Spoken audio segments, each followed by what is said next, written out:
we use the term God,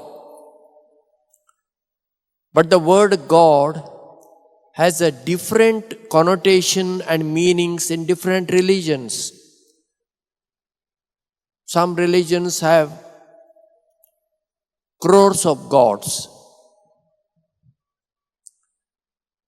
Some religions do not speak about God.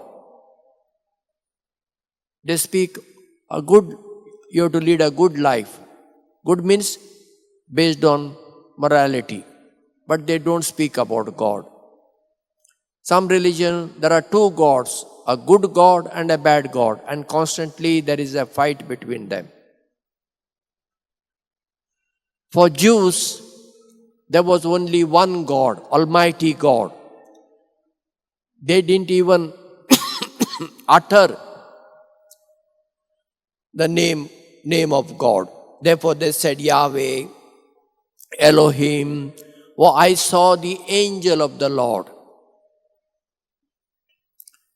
But in Christianity, when you speak about God, it is not only the Almighty God, but in that Almighty God, there are three persons, God the Father, God the Son, and the Holy Spirit. All three of them are equal. And who told us this? Jesus.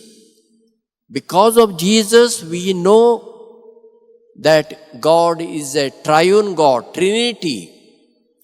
And therefore, we must give the first place to God. We cannot give that place to any saints, not even to Mother Mary.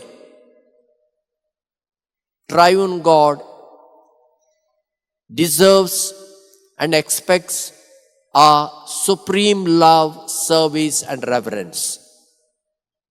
And that's what Moses told the people of Israel, which we heard in the today's first reading from the book of Deuteronomy.